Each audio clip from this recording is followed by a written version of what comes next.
Hey, everybody, welcome to the show. And today I get to hang out with my buddy, Audrey Kerchner, who is a chief AI strategist and the founder of Inkema.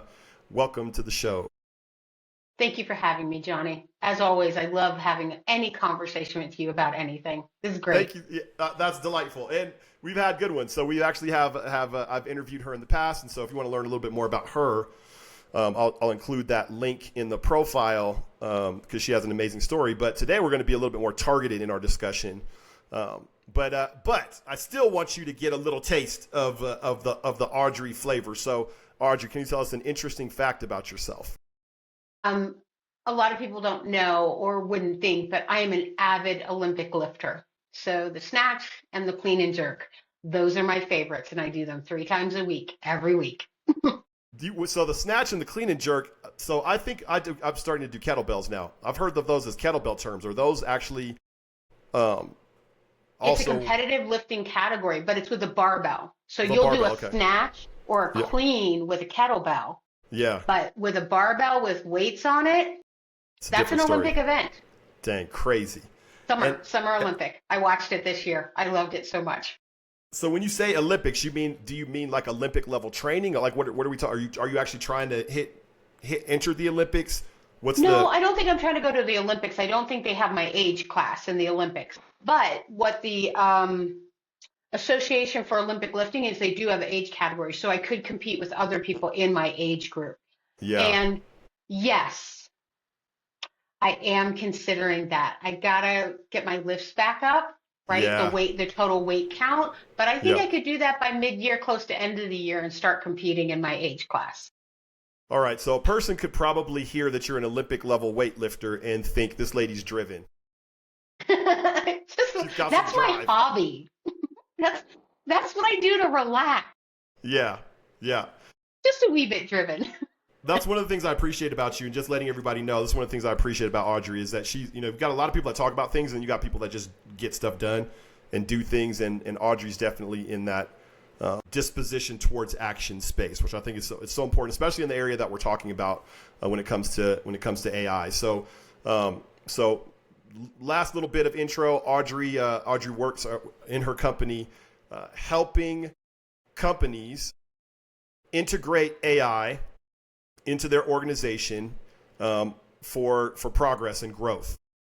And she's helped hundreds of people. She was actually an early AI enthusiast. So you said you've been doing it for 3 years, Yeah, and not just doing it, like studying and implementing it for 3 years, right? absolutely. Yeah, yeah.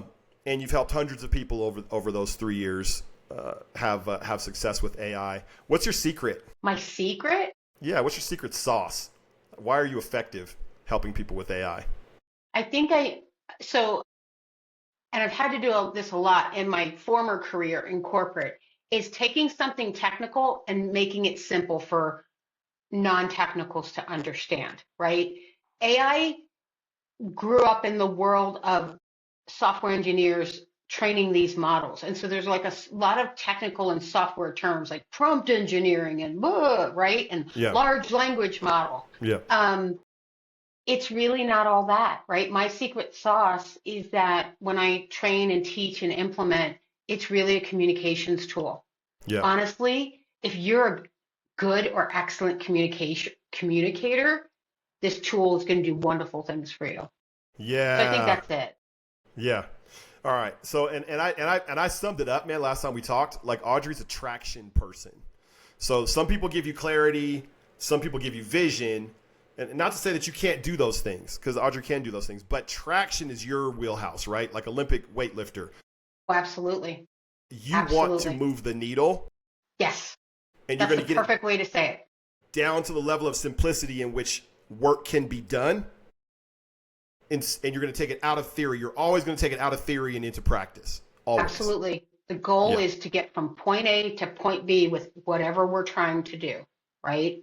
I Yeah. can create the strategy and the vision to get there and get everybody on board, but at the end of the day, it's either me or it's someone in their company that is making the prompt, building the automation, building the AI, doing the vibe codey things that actually helps someone do their job just a little bit easier. There we go. And we're going to get into like augmentation augmenting humans versus replacing humans in a second, Yes. because again, we're talking, there's a cultural consideration and a human feelings consideration when it comes to this technology that I think a lot of people are not taking into account, or late to take into account, because we get so addicted to efficiency and what it can do. We forget about what does health look like? What is at the top of my pyramid in terms of priority as an organization, right? And how does that affect the people and their experience as an employee at my company when I start talking about AI, right? Like how I talk about it is going to either create fear or hope in people. And so that's where we're gonna head in a second. The last question I have in kind of the intro stage of this interview is why have you taken this mission upon yourself to help people get traction in their organizations with AI? What is it about? How did that become a passion for you? So 3 years ago, when I started playing with ChatGPT, I saw something. I was like, oh my gosh, this is the next internet. And by the way, I built my career on building websites back in the late 90s. Like 1996, I built my first website back when it was a fad. So I spotted this trend, and then I started playing with it. And then just something as simple as writing blog articles for our clients, right? Because we used to be a marketing agency and we used to do SEO. And I was struggling with getting writers, keeping writers consistent, getting enough work product pulled through, right? The traction was not there.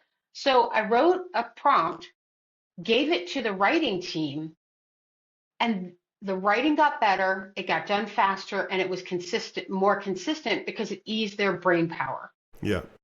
And that's where I was like, hot damn. If I can do this and I needed this, every single business needs that. Yeah. And ever since I opened my doors 15 years ago, our passion was to help businesses grow.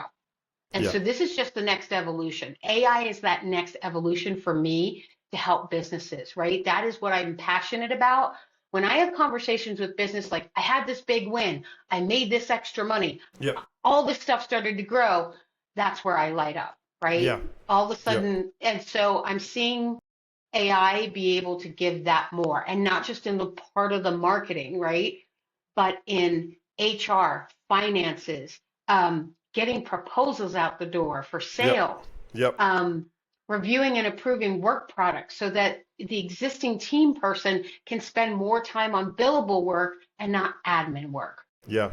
Right? That's how you move the needle. That's how you change things inside of a company. And that's my only goal.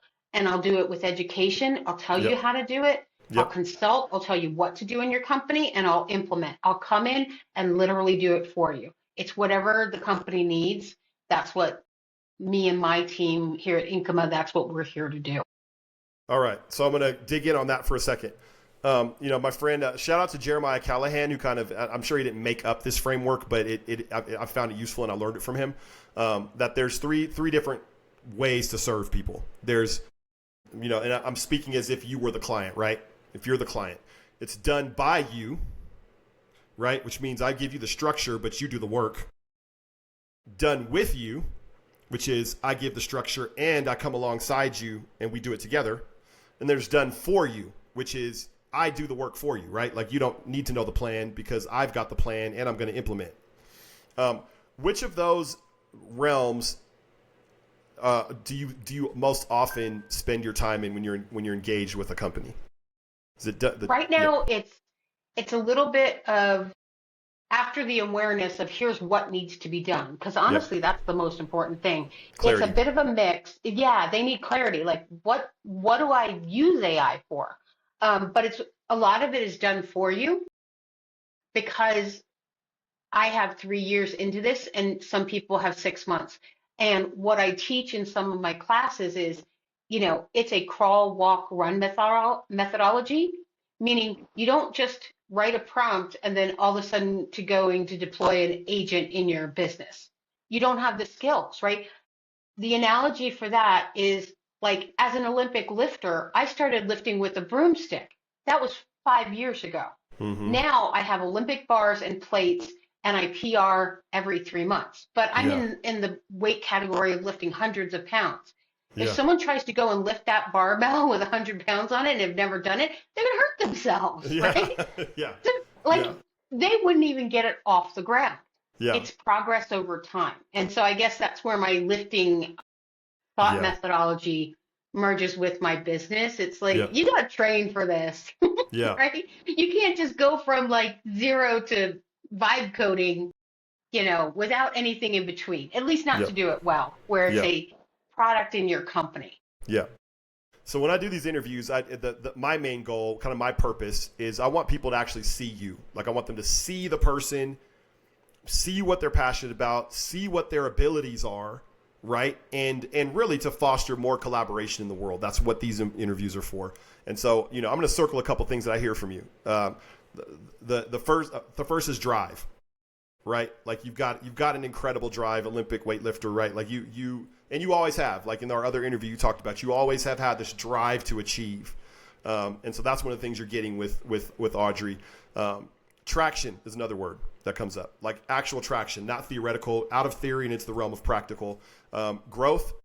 You have this desire to grow businesses, help them grow. That's what lights you up when they have the success story, and your labor actually helped them achieve an outcome. That's the part that lights you up. And then I'll say AI is obviously a part of it. Like you have basically as far as subject matter expert and the expertise that you're investing in and that people are coming to you for. It's in the realm of AI, AI integration, AI implementation. Small to mid-sized business, I'm assuming. I think that's what you have a heart for is small to mid-sized. It's that mid-sized business who's gotten themselves out of startup mode. They're having success and they need to get to that next level. That's probably like the hardest part. Yeah. That's usually where businesses kind of waffle and fail is when they try to scale beyond those first 2 to 3 people or that first million or 2 million. And I've seen it happen. Yeah. I typically don't like to work with the big guys, there's just a lot of layers, and I used to work in Fortune 500 corporate. Yep. I've been there. I've done that, and I think I get to stay more connected and grounded with what's actually being accomplished when it's that mid-sized company. Yep. All right. So that's who you're looking to be working with. Yeah. Now I want to get into like the question for the day, which is, there are a lot of different things to talk about. We could take this conversation in just the realm of the how. How do companies get more traction out of AI? Which a lot of people are having that conversation. What I don't hear people having is a conversation about where AI and employee satisfaction come together, or where culture comes together, or delight. I like to call it workplace delight, like where delight comes together with AI.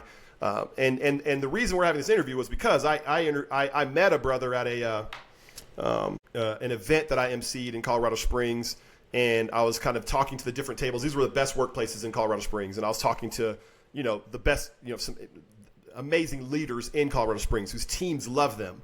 And so they come with their teams so we can celebrate them. And we did the research for this campaign. And so I was deeply familiar with the research and the feedback we were getting from these different companies. And so I sat with one CEO and was talking with him, and he said something to me. He said I'll never fire an employee because of AI. And he said it with such conviction. It was crazy, right? Because we started conversation. He said, I'll never fire an employee because of AI. He said, I will only use AI to benefit my people and make their lives better and make them more effective at their jobs. I will never replace a person with AI.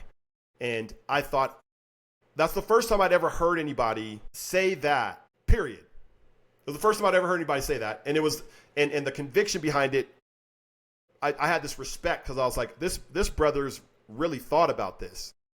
He's thought about this. He's decided what he's going to do in his organization.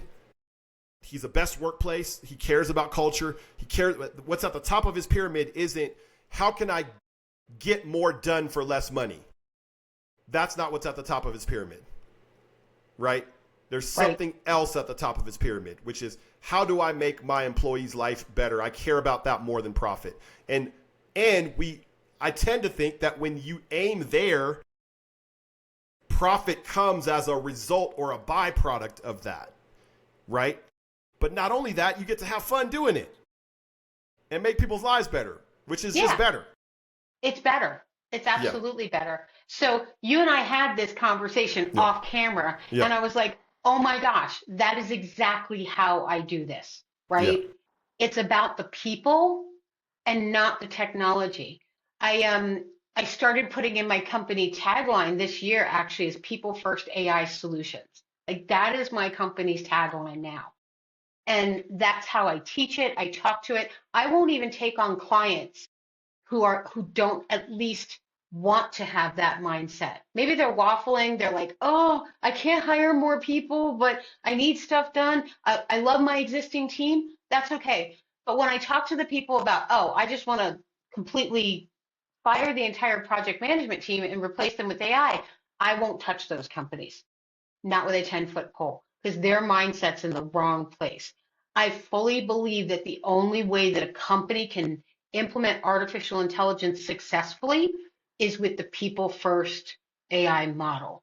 yeah, It's just that simple. And I'm extremely passionate about that. yeah. And so much so it's like I feel like I need to like talk more and see more people. And that's one of the reasons why I was so excited to do this with you is to help people understand that not only is it doable, it's the right way. I think it's the only way to do this.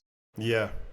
It's so often it's the simple things. Like I've looked back on my life and the moments of like the greatest change or the greatest revelation or something that led to me going a completely different direction was almost always a very simple thing, right? Something very simple. And so when he said that to me, when he said I'll never fire an employee because of AI, it immediately opened my mind because I probably would lean towards that conclusion.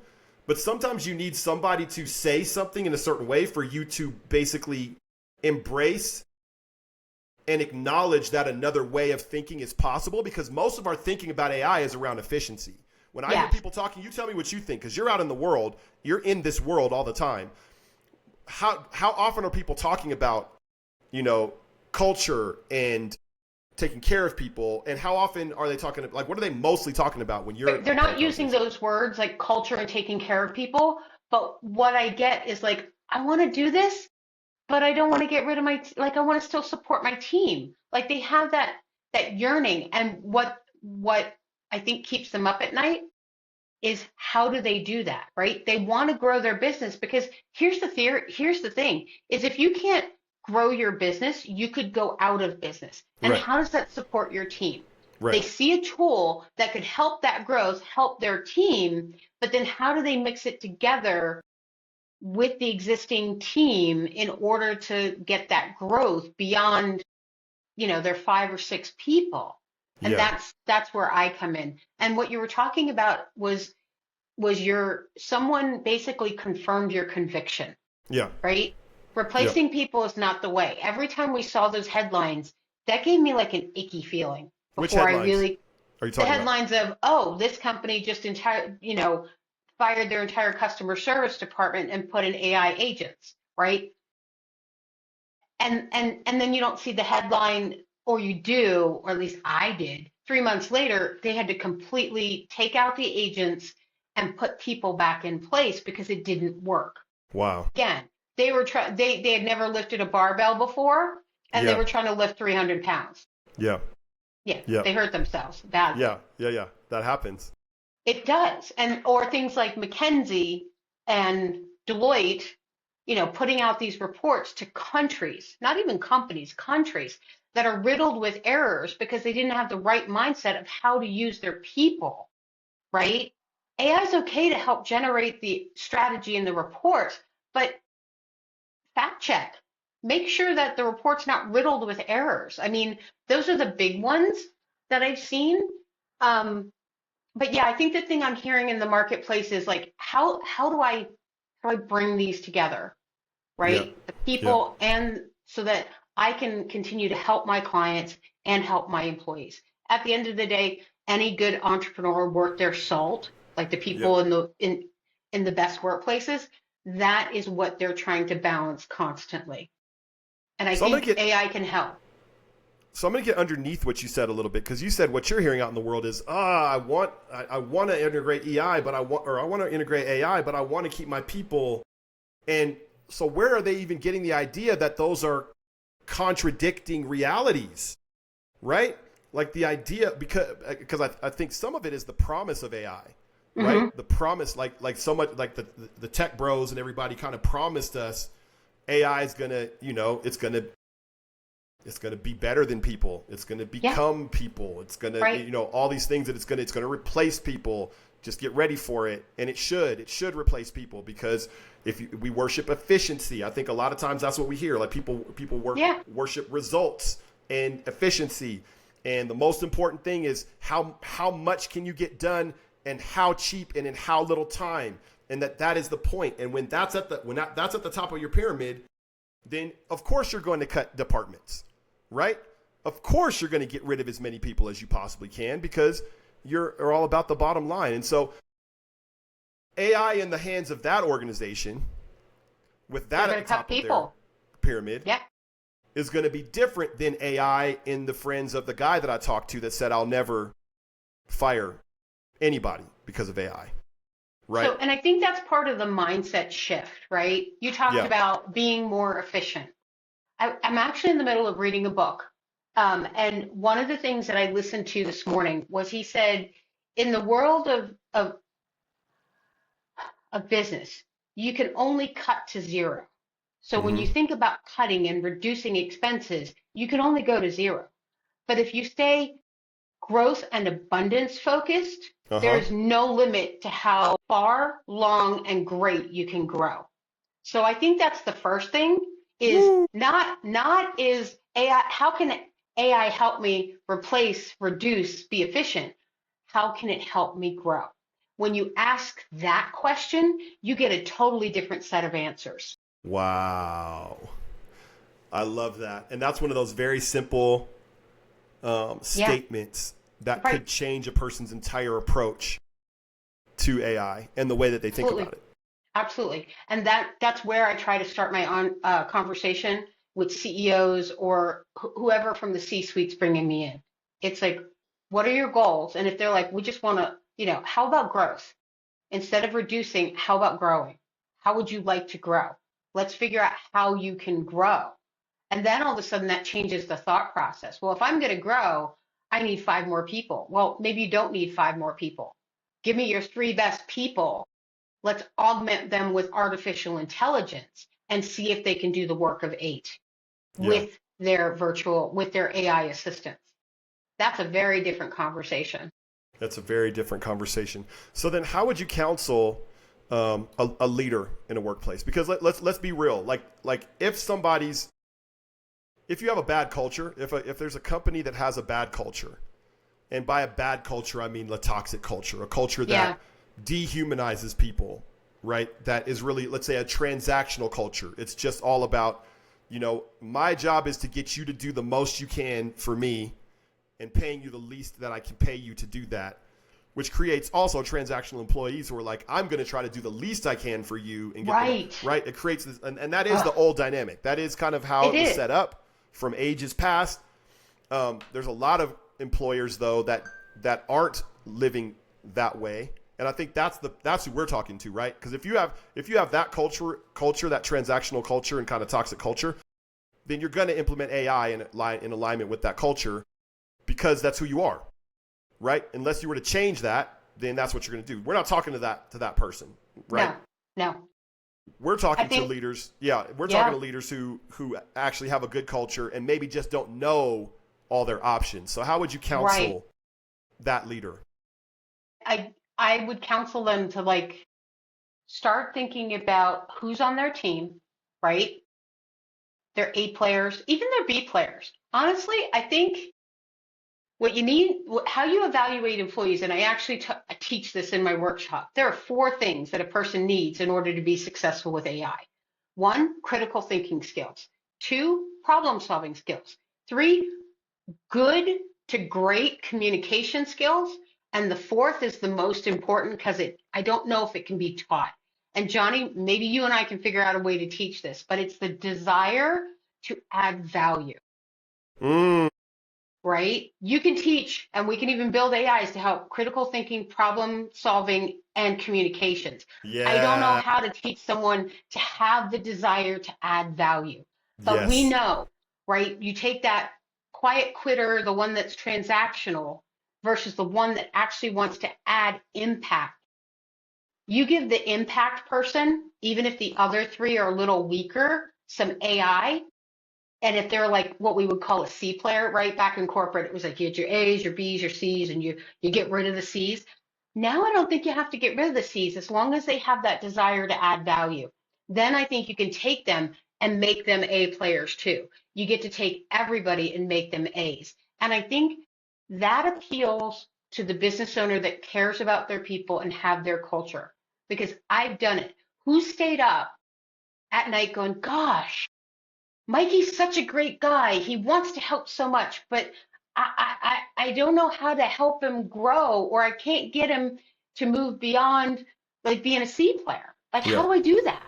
We Yeah. can do that, right? And we can do it with your B's. And then the beautiful thing is the A's are going to help us do that because the A players are the ones that get the AI and they're like, man, this is awesome. And they're the ones that have 5 bots already, and the company doesn't even have an AI policy. And so I actually Yeah. elicit them in Yeah. trying to help create all of that because that's the way I look at it. It's like if you've got people with all this breadth and depth and knowledge, let's work with them to build all the prompts to do their work so we can give it to Mikey and then train Mikey up on these other skills so that Mikey is just as efficient or as close as possible to the A player. Maybe we make them a B plus, but isn't Yeah. that 10 times better, Yeah. right? And that's how the company grows. It's Yeah. just, it's that simple. Because Yeah. what any business owner out there, if you had all A players, where would you be right now? Dang, that's a great question. It's a very fun question to explore. Right. To Wouldn't think that about. be? I mean, I have all A players, so I can tell you. I mean, See, and Johnny, yeah. that's where you're Yeah. in the most perfect place because now you get to give your A players these tools, and each A player is worth, an A player with AI is worth 15 A players without AI, right? Crazy. Yeah. It's so cool. Well, and even as you're talking, it's making me think. It's making me understand something, right? Because healthy organizations do fire people, but they fire in accordance with culture and principle, right? They know who they are. They invite people onto the grand journey with them, Mm-hmm. and they invite people onto the bus, and they put people on the right seat on the bus, and then sometimes you find out, oh, this person shouldn't have been on the bus, Right.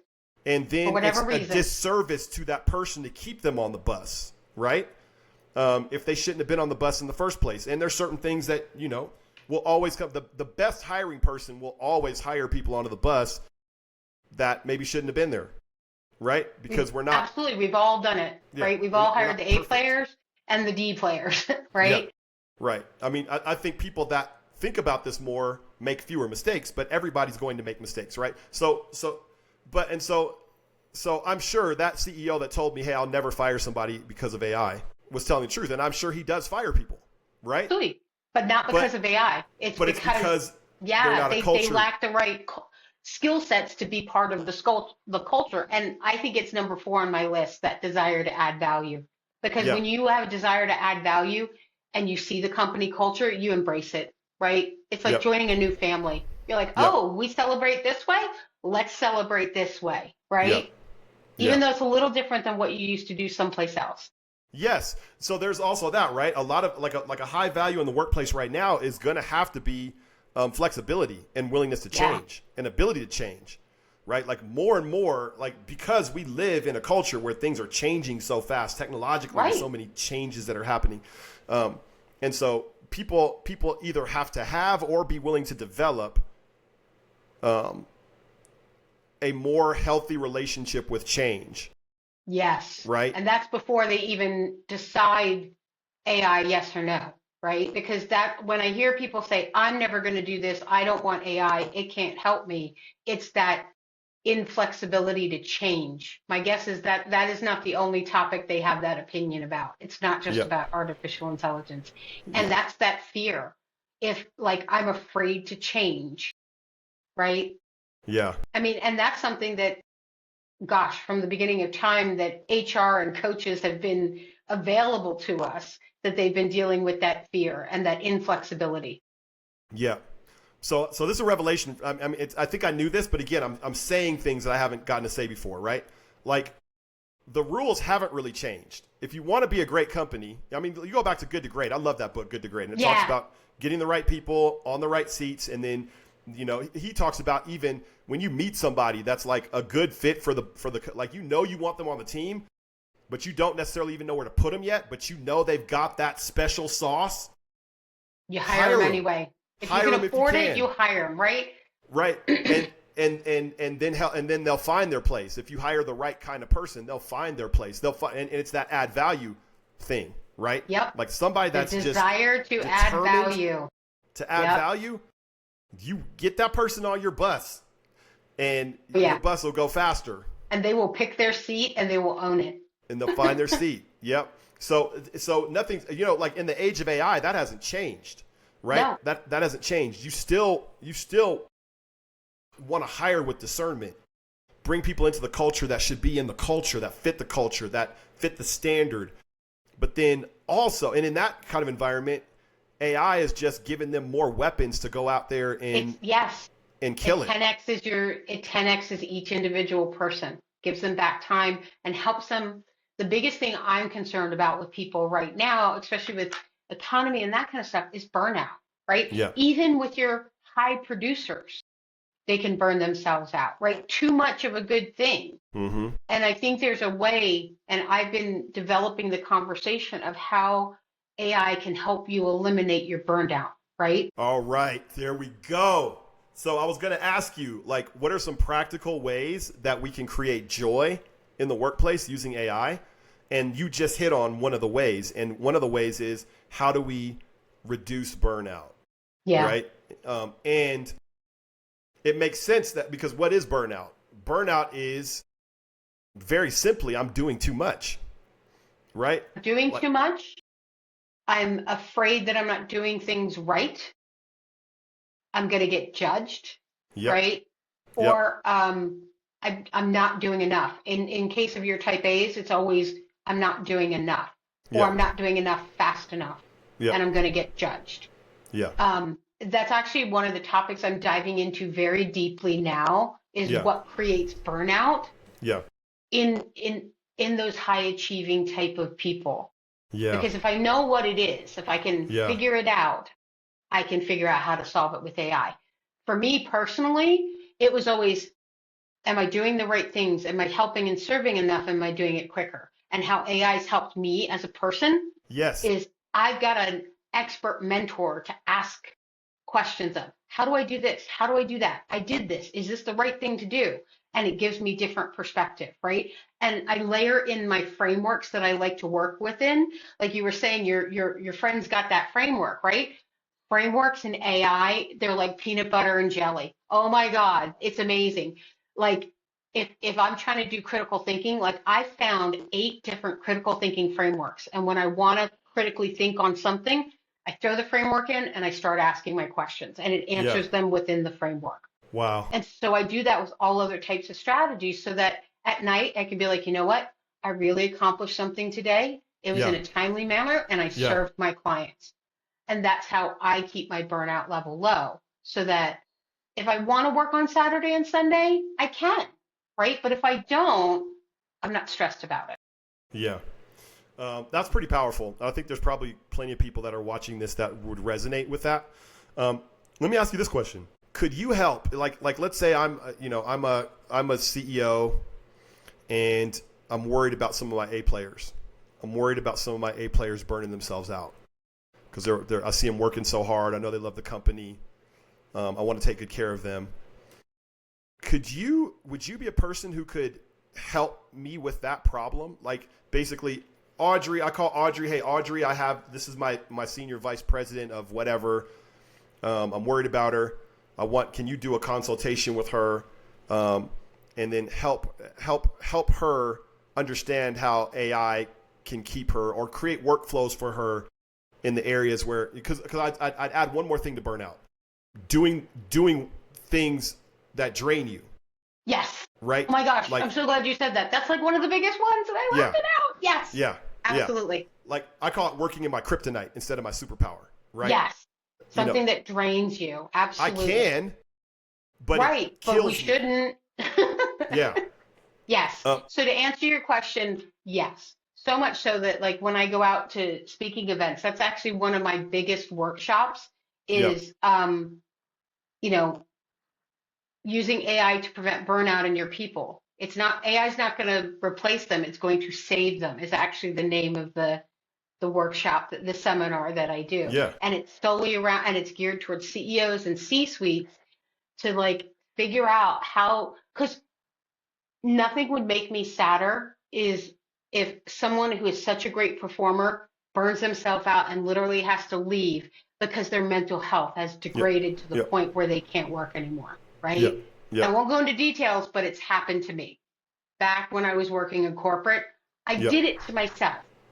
So that's the other part of my experience level is all, you know, the 30 some odd years that I've worked in corporate, I've done all those things, burned myself out, and then had to go home and weave baskets for a year just to recoup my sanity.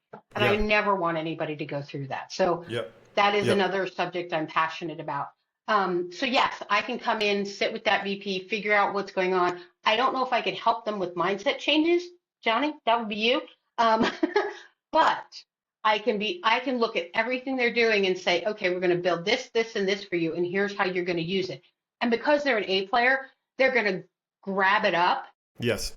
My concern with them, without shifting their mindset, is then they're going to put more on their plate but then you know what? Maybe we build more AI for what they put on their plate. No, but I think you know what I mean? I think you do. I was going to say, yeah, let's acknowledge that AI alone is not the solution. No. But it's part of a solution. It's part of the solution, right? Yeah. It can get us to where we get enough off the plate of the person, the entrepreneur, the CEO, where then they can take the time that is necessary to shift the mindset. Sure.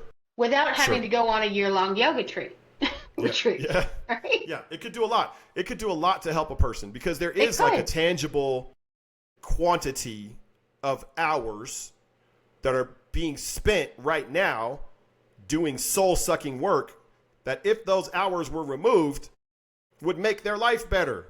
It would. Right? And like maybe they spend more time with their kids instead of doing more work.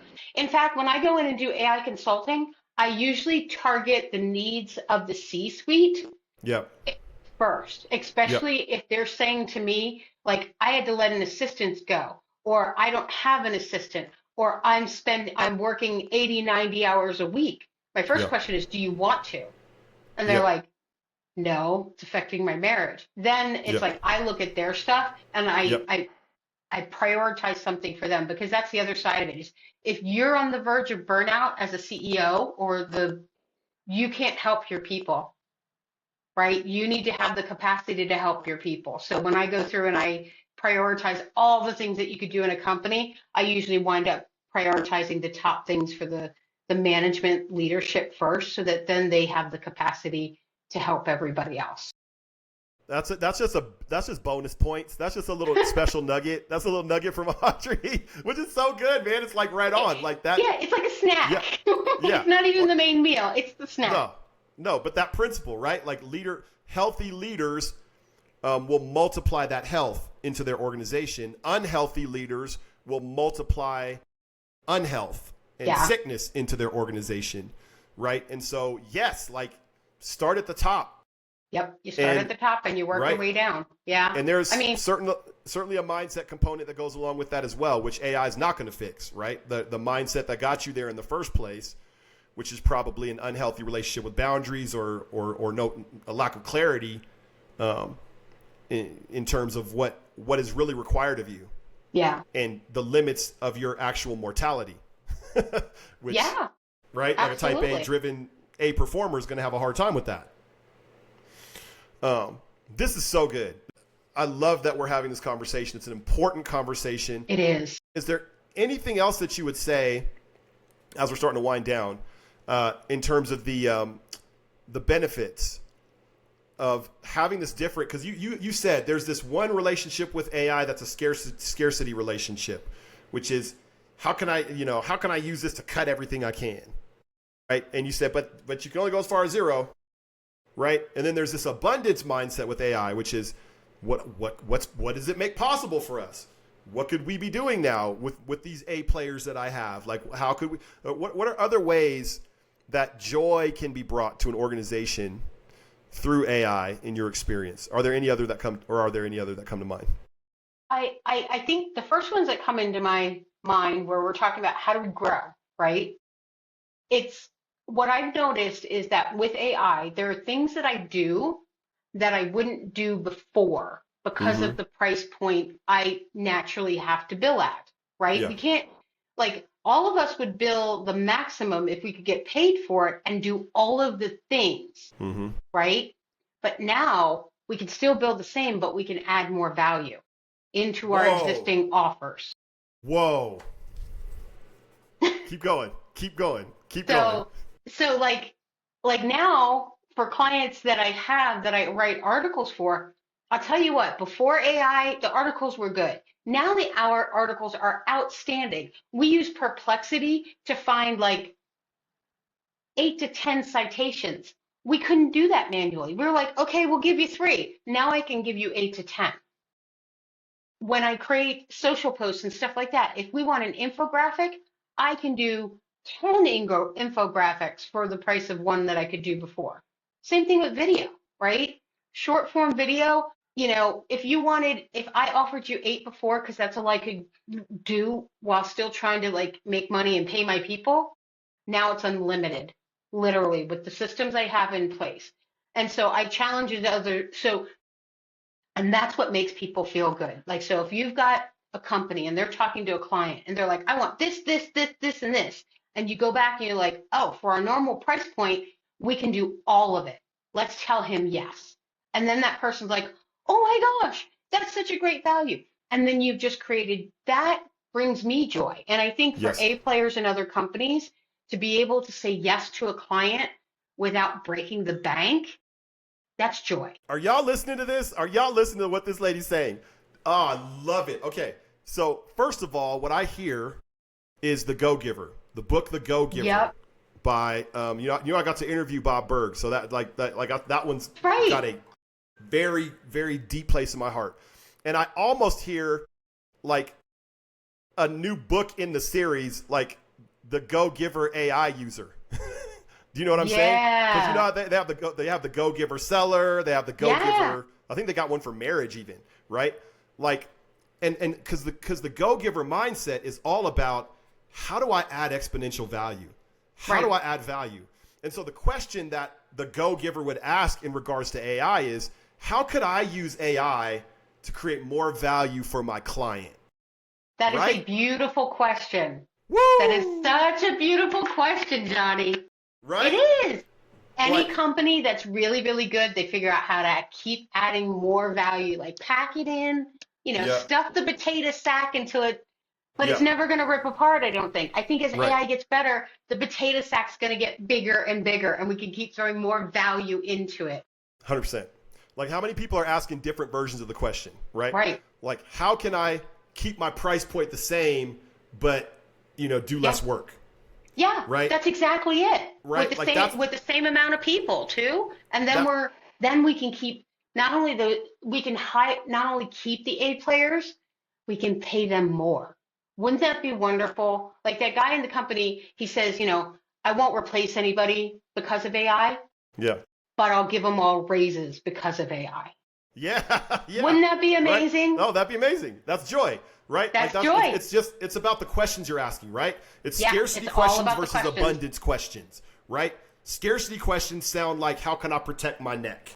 Yeah. Right? Like, how can I make sure none of y'all can come and get me? Right? Like, that's the scarcity question. How do I make sure we still have a business? Right? Like, all that kind of stuff. Right. Abundance questions are like, man, how can I give my employees raises?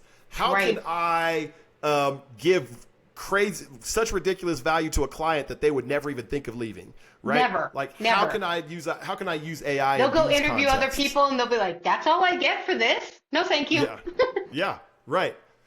It's just a very different way to look at the technology. It is.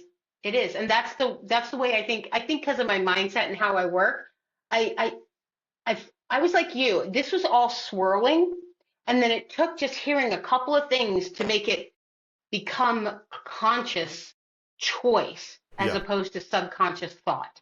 And yeah. now that I've done that, oh man, sky's the limit. I'm just like out there trying to do this, right? Have this conversation with as many people as possible. So you're having fun right now, it sounds like. Oh my gosh, joy beyond joy, so much fun. I was at a friend of mine and she hosted a party and there are people there I didn't meet. And the one person, yeah, what do you do? And she's like, oh my gosh, I need to talk to you. She's like, she's a marketing person staying in that field and she's got that wobbly angst about AI and her people. I said, let's have a conversation. This is solvable where you can Yeah. keep your people, use AI and grow your business. And she's like, really? I'm like, absolutely.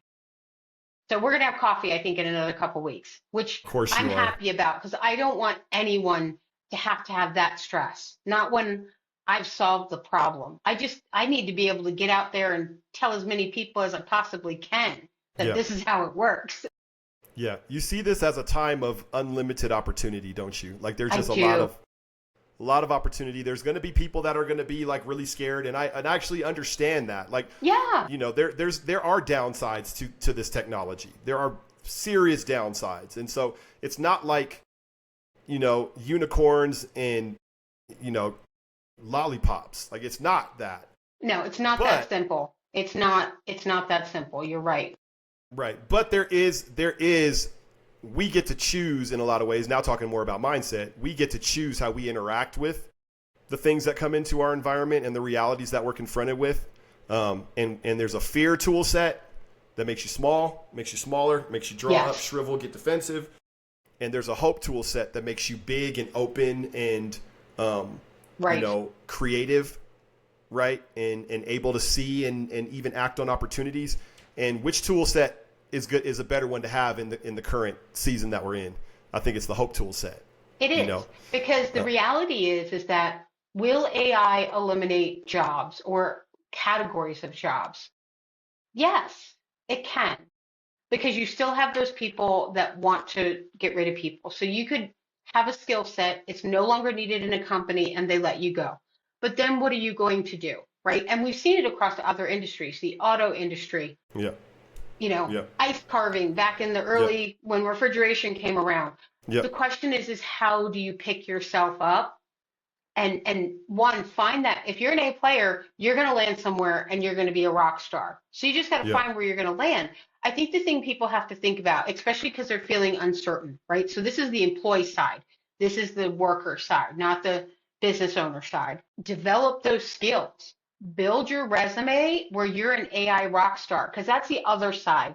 I think when someone is trying to hire someone in, and I had a conversation with a client on Friday about this.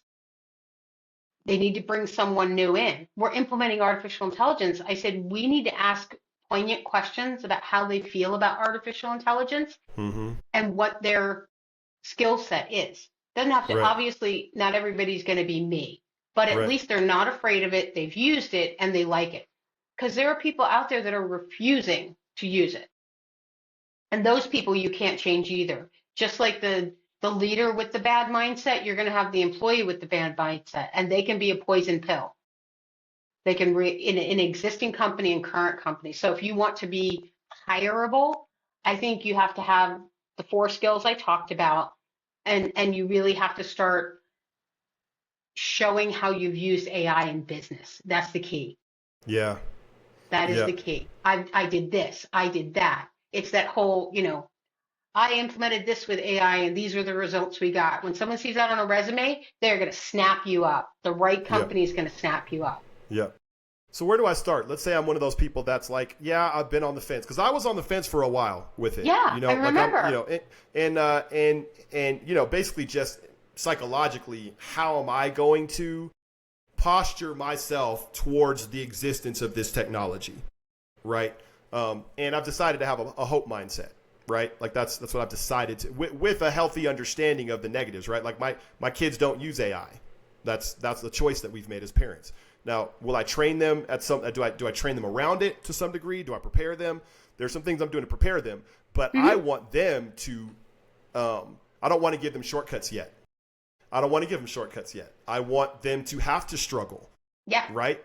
I totally agree with that. Right. But that's from a hope mindset. That's a hope mindset. That's not from a fear mindset. Nope. It's doing the right way. I mean, my son grew up where there was no iPhone, and then the first iPhone got developed when he was 5. He didn't get his first iPhone until he was in high school. Yeah. Where all of his friends were getting them when they were 10. Yep. So I'm with you, right? Yeah. You have to be responsible with all technology. Yes. Both as a parent and in your business. So where to start? First, yeah, get again, really it's the person I'm talking to is the person who's a worker or he or she is a worker or a leader. But they're like, well, how would I dip my toes in? What would be even a step I could take? And you go ahead and tell me how you help I think that the first thing is check your communication skills. Are you a good communicator, right? Yeah. And that means, are you able to convey what you need and articulate it well so someone else can understand it? How many times have each of us had a conversation with somebody, they're going 90 miles an hour, and they start saying something to you that makes no sense because they brought you into their mental conversation halfway through? That is an example of bad communication. And that's even before you open your first chat dialogue. Sure. Because I've had people tell me, AI doesn't work for me. And in my head, I'm going, I bet you're a bad communicator. And then when I finish the conversation, I know what kind of communicator they are. So start there. Read books on how to communicate your thoughts and articulate yourself well. There's tons of wonderful information out there. That's huge. Actually, one book that I recommend it's because we talked about that's the right question. It's a book called A Beautiful Question. I forget the author. And then he's got another book called Even More Beautiful Questions. And the books teach you how to think about asking the right questions. Wow. Because if you ask the wrong question, you're going to get the wrong answer. Right. Einstein has this, I don't know if this is a real quote or not, but they've attributed it to him. It's like, okay, if you were going to solve a problem and you had an hour to do it, what would you do? He said he would spend 55 minutes thinking about the right questions to ask. What? I think that's in one of those books. So that's the very, very first thing to start with. Yeah. And then think about something that you don't like to do in your personal life, in your work life. And then have a conversation with AI about it on how to solve it. Right? Don't start with coming up with your own solutions. Create that thought partner, right? I have this problem. How can you AI help me solve it or figure out your right questions? Spend that 55 minutes on figuring out the right questions to ask. And then you can ask it to help you, like, ask me more better questions too. And I think when you have that first experience, and my guess is, Johnny, when you went from, I don't know about this, so like, okay, I'm hopeful, this is good. You had an experience with the AI where you were like, that was actually helpful. Oh, yeah. Oh my gosh. Absolutely. Right? Anybody who's picked up the bug or adopted it, they've had that, right? For me, I had to do with these interviews, right? Like the thing that takes the longest on these interviews, like I love the interview. Like doing the interview is amazing. I love doing the interview. Then I got to go and create an article that goes with the interview for Substack. Right. And then I got to go, there's all these steps I have to take. And you better believe, man, I use it for the summaries, the article summaries and things like that. I lean heavily on ChatGPT for that. I've created, GPTs to help me with that. See? Because I want to spend as much time as possible doing this. Exactly. I don't want to spend all that time writing the article because it means I'll make less of these. I'll make fewer of these. Exactly. If that's the case. And that's exactly the right way to think about it. You're not asking AI to do the interview with me. You're not creating a voice agent. No, you're using the AI to do the tedious things, the mentally exhausting things that you don't like to do, because in reality, and you can do more of them. That's the value we talked about. And then the reduction of burnout, you're not going to burn out from doing these because the AI is helping you with the mental things that you don't like to do or are boring. That is a perfect example. Now take that, throw it into any business of any size. I don't care what it is, what they do. We all have those scenarios where people stop doing things because of the part they don't like. Yes, they do. Yes, we do. Yeah, that's good advice, and I think that's really good advice to kind of leave us with. You've given us a lot to think about, Audrey, and I'm grateful. Thanks for spending the time. I appreciate your perspective on things. Thanks a lot. No, thank you. Thank you for allowing me to put this out there to your audience, right? As I said, my passion, I just want people to hear this. And if they agree with it, I want them to know there are resources that can help them. Yeah. That sounds great. Well, everybody, that's Audrey. So again, now you get a sense for who she's about. These are the kinds of people that I'm interviewing. People who have that spirit of generosity, growth mindset, an area of niche expertise. These are the kinds of people that I'm going to continually try to bring to you, because I think there is your next right step, but there's also the next right person. And the next right person can be a multiplier. I know that from my own life, and I'm bringing you multipliers. So I hope this is helpful to you. Thanks for watching, and we'll see you next time. Take it easy, everybody.